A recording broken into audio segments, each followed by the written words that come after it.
Her surgery is done. How long is it taking for you to get her change of clothes and other necessities? At least call and let us know. From behind my husband's voice, I could hear my daughter-in-law shouting, but it was too late. Hey, I'll buy things like underwear at the hospital store. Please don't go through my drawers. Ever since we got married, my husband hasn't been too keen on visiting my parents' house. Maybe because of that, my daughter-in-law seems reluctant to visit too. On top of that, her child and my daughter's child, meaning my grandkids, are the same age. Whenever my daughter visits our home, my daughter-in-law always seems to be in competition. It's quite a daily hassle. I live with my slightly older husband and our son's family. My daughter-in-law was suddenly struck with stomach pain and was taken to the hospital in an ambulance. Fortunately, it was just appendicitis, so her life isn't in danger. My husband and grandchild came to the hospital. Once my son arrived there too, I headed back home to prepare for her hospital stay. I'm sorry, but I'll visit the hospital again tomorrow, I informed them, leading to a shocking turn of events. Marriage is indeed a connection between two families, so it's bound to be challenging. But I believe that is one of the many things that comes with marriage. I can't forgive someone who arbitrarily cuts off that connection and tries to hide it. In the times of old, like during the American Civil War era, that would be grounds for a duel. Or so I sometimes dramatically think. I told them that I wouldn't be visiting the hospital the day my daughter-in-law was admitted, but would go the next day. Some emotional preparation is indeed necessary. Well, let's make them brace for my visit. My name is Sharon. I'm 62 years old and work as a freelance funeral director. Lately, funerals are scheduled regardless of certain old superstitions, like specific unlucky days. There are variations depending on different religious denominations, so it's quite a demanding job. But it's a job that someone has to do. That's why I do it with pride. I met my husband through work. Unlike the youngsters these days, I didn't ponder much about a partner's income or profession. After graduating from a community college, I married and had kids in quick succession. Back then, I thought that was just how things were. Now, I'm working and can support myself. Unless I'm head over heels in love, I sometimes wonder if marriage is necessary. My husband is very much of the baby boomer generation, thinking they were the ones who rebuilt America after the wars. I joke, saying, "You weren't even born then, were you?" Maybe because of that, he never helps around the house. Nowadays, men who can cook are seen as attractive though. Even during the times when we had to care for my husband's parents, he never helped, not even a word of appreciation. So, when my in-laws passed away, I had considered divorcing him. However, after living together for so many years, it's not like there's no affection at all. Now that he's retired, he lives a relaxed and comfortable life. I felt he had mellowed down a bit in his attitude. Well, at least that's what I thought until my daughter-in-law came into our lives. My husband doesn't have much of what you'd call hobbies, but he's taken up saying things like "I want to live a long healthy life," and has started visiting the local library. He mentioned that reading stimulates the brain, and since the library has books from various genres, walking around searching for them also helps strengthen the legs. But it feels like he borrowed novels and other books only in the beginning. Now, I can only imagine him dozing off in the library chairs. On top of that, he doesn't help at all with house chores, so juggling that with my job was quite a burden. But thankfully, my son and his wife have moved in with us, and it's been a great help. My daughter-in-law is a stay-at-home mom, so she's been a real godsend helping with house chores. They got married 3 years ago and have a 2-year-old boy. My grandson is so adorable, I can't help but spoil him, which often gets me scolded. There have been minor issues here and there, but I imagine these days would last for long. I also have a daughter. She's 2 years younger than her elder brother. She's the same age as my daughter-in-law, and coincidentally, they gave birth around the same time. My daughter lives nearby and drops by quite often. Maybe because of that, they always seem to be trying to one-up each other. They seem to argue over whose child is cuter. Were you visiting again? Oh, can't I come to my own parents' house anymore? I never said that. Tensions rise. Look, the grandkids are playing nicely together. Isn't that good enough? Yes, but we're planning to send ours to a preschool program next year. Preschool? What's that? Oh, what a coincidence. We're planning to do the same for our child. You too. Isn't it a bit early for preschool? Please, Sharon, stay out of this. Starting at 3 is almost too late, you know. Exactly, hahaga. Every time the atmosphere turns like this, my daughter-in-law went back to her room without even making tea. But if they're starting preschool at 3, maybe my daughter won't visit as often. And my daughter-in-law will have more chances to go out, so I felt a bit relieved. But then, my daughter said something odd. "Mom, don't you think he doesn't really look like my brother?" she said, looking closely at her brother's son. Really? People always say young kids resemble many of their relatives. I didn't think much of my daughter's words at that time. After all, even if they're both my grandkids, I can't help but find the one my daughter gave birth to cuter. Perhaps my daughter-in-law senses that because every time my daughter visits, her mood worsens, and I end up bearing the brunt of it until she feels better. My son once told me he got married to his wife through a friend's introduction. When he was around 35, he was getting a bit anxious, so he asked a friend to set them up. It seems his wife had the same motivation. They wanted to have kids right away after getting married, and started living together because it was convenient for my son's job. The year after they got married, they had a child, and his wife became a stay-at-home mom. She's a typical woman in her 40s who strives to do everything perfectly. She used to do the opposite job of mine. She was a wedding planner. I heard she quit because she wanted to be perfect at parenting. She said she plans to return to work once the kid is a bit older. She's so committed. She once told me she never compromises on household chores.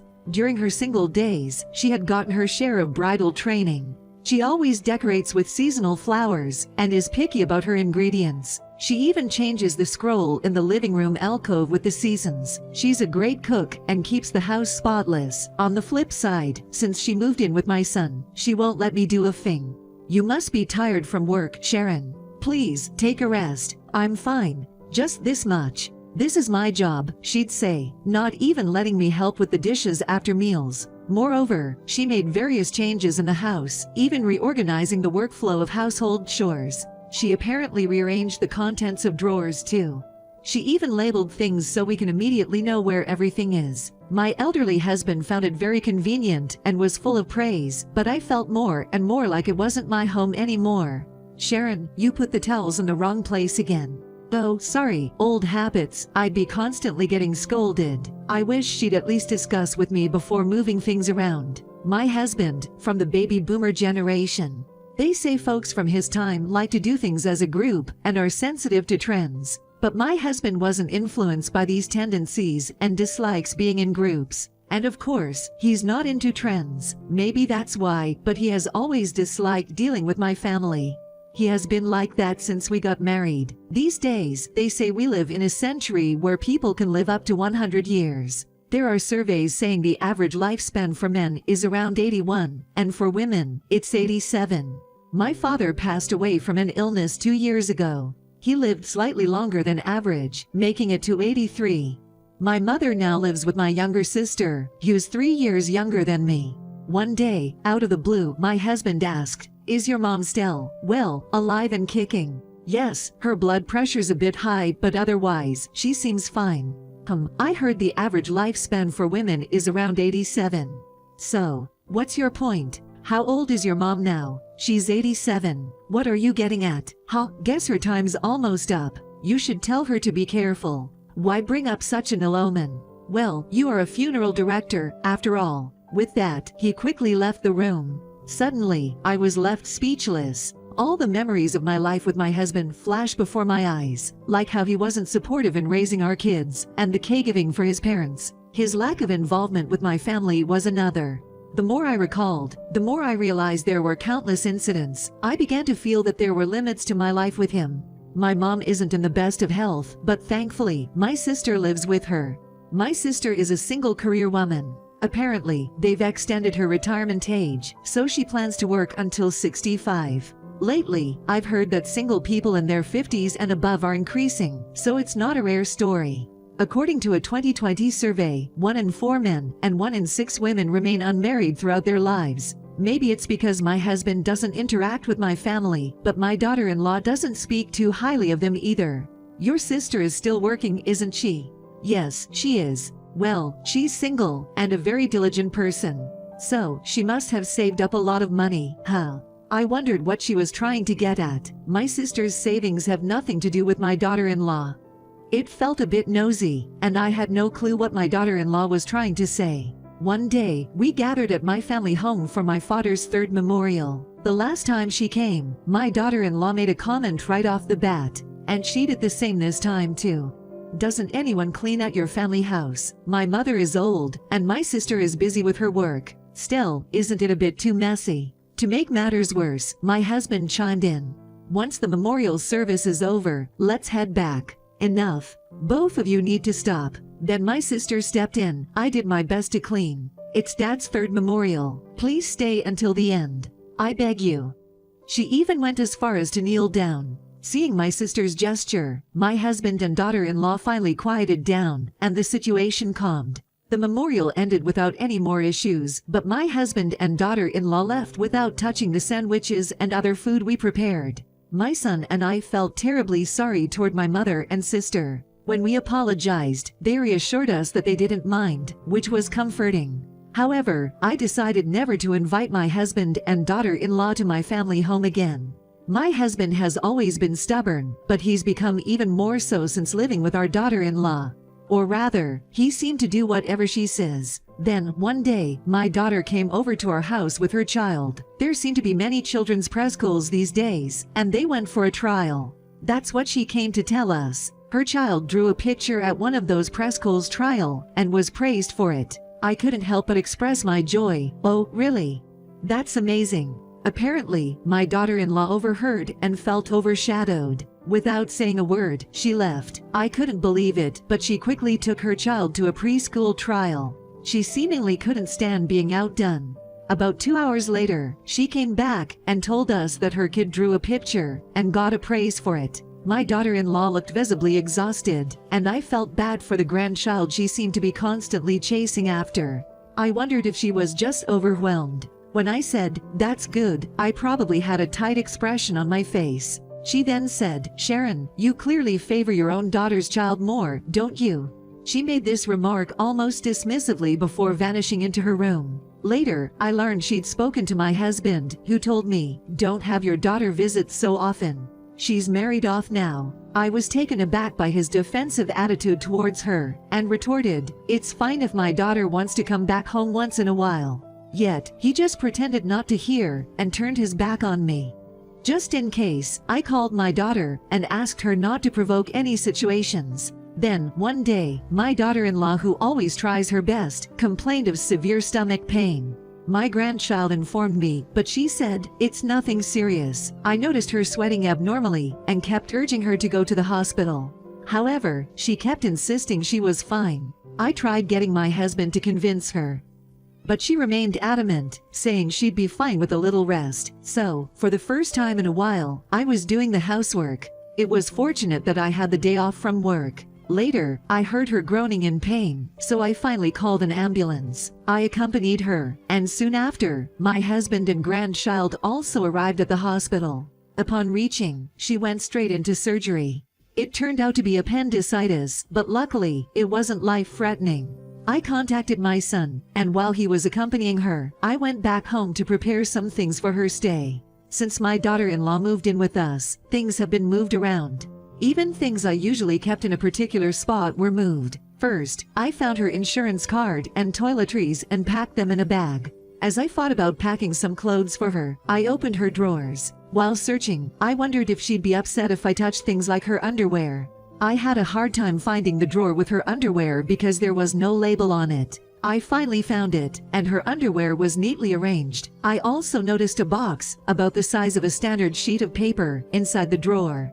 It might contain soap or something, I thought, but out of curiosity, I opened it. Inside were shocking photos of my husband and daughter-in-law. There were also some documents. Upon seeing this, I panicked and fled to my parents' place. On my way, my husband called. He said, "Her surgery is done. How long is it taking for you to get her change of clothes and other necessities? At least call and let us know." I quickly replied, "Sorry, I'll visit the hospital tomorrow," and hung up. In the background, I heard my daughter-in-law saying, "Sharon, I can buy my underwear from the hospital's store. Please don't open my drawers." It seemed like a plea from her, but it was too late. I'm out of options now. The photo inside the box showed my husband and daughter-in-law together. What's more, they were pictured with some documents. Both of them held the papers, beaming with joy. The document read, "End of a final relationship notice." It's sometimes referred to as the posthumous divorce notice, but this was the first time I've seen the real thing. This notice is a procedure to end the legal relationship with a deceased spouse's relatives. I've heard that its usage has surged by 2.5 times over the past decade. It seems the primary reason people do this is to ensure they're not buried with their spouse's relatives when they pass. All you have to do is submit the necessary paperwork to the city or town hall of your official domicile. Once it's submitted, it can't be revoked. It's strictly a procedure to sever ties with the deceased spouse's family. There's no time limit for submission, and it can be done anytime after the spouse's death. However, in the case of this posthumous divorce, only the relationship with the spouse's family ends. The marital relationship remains on record. Thus, it's still possible to inherit property. In my line of work, I only wear pearls. That's why I always keep my other jewelry stored away. But shockingly, all of that jewelry was in that box. I wondered when it became the daughter-in-law's property. It could have been my husband's doing. Anyway, it's clear that they were planning to inherit my assets and sever ties with my relatives, presuming I'd pass away first. To think they had such a low opinion of my family. I had even taken care of my husband's parents, yet my husband never lifted a finger or offered a single word of gratitude. Just recalling it fills me with pent-up anger. The day after my daughter-in-law was hospitalized, I confronted them with this document, accompanied by a lawyer.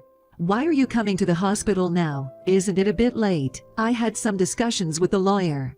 "What are you talking about? Consulting a lawyer? I'll be submitting divorce papers," I declared, slamming down the end of a final relationship notice and the photo of my husband and daughter-in-law holding it. "That's why I told you I'd buy my underwear from the hospital store, didn't I?" My daughter-in-law muttered quietly.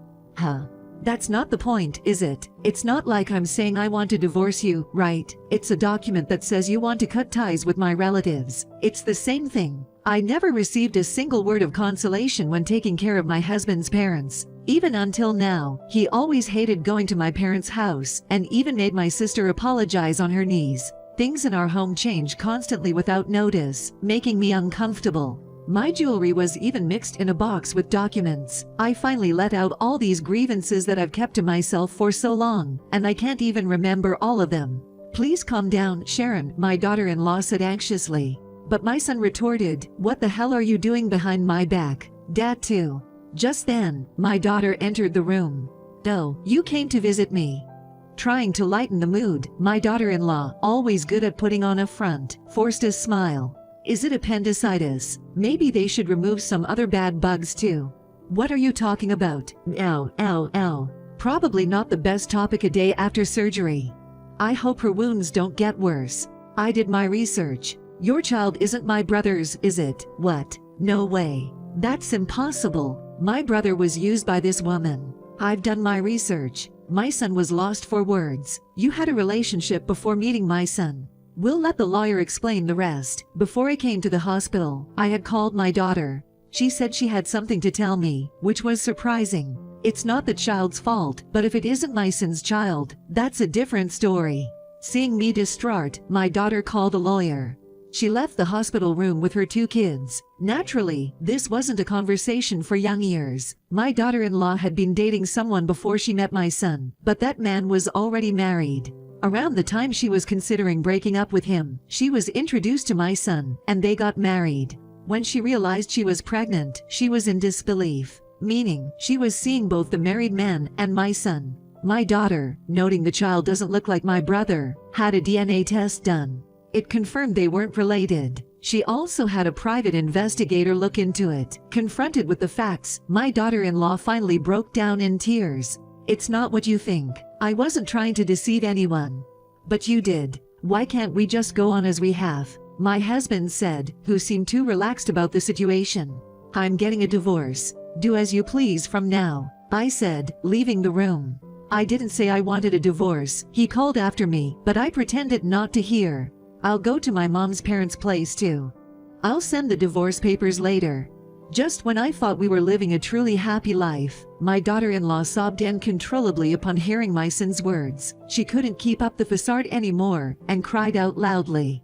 A concerned nurse rushed in. "Does the wound hurt? Are you okay?" the kind nurse asked. I silently thought to myself, she probably has pain in her emotional wounds. My husband reluctantly filled out the divorce papers. He can't do household chores at all. The daughter-in-law deceived my son and gave birth to another man's child, which has made it awkward for her to return to her parents' house. She apparently also reached out to the married man she dated in the past, but he ignored her, and she couldn't get any child support. Such married men are probably dating other single women. In the end, she's living with my ex-husband, but it's tough getting by on his pension alone.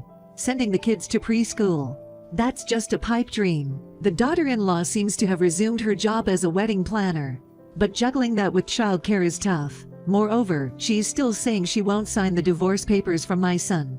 I wonder if she thinks that when it comes to taking care of my ex-husband in the future, my kind son will come back to her. Well, life doesn't always go as planned, that's for sure. Maybe she's aiming for a perfect life somewhere. I continue working as a funeral director while living with my mother, sister, and son. My elderly mother seems to be the happiest with the lively household. My son seems a bit wary of marriage, but I hope he'll find someone good again. I often think that if I had separated from my ex-husband when I was younger, maybe I would have had another chance. But I'm trying to make up for it now by being a good daughter. Now I'm talking with my sister, whom I've troubled in the past, about going on a trip together.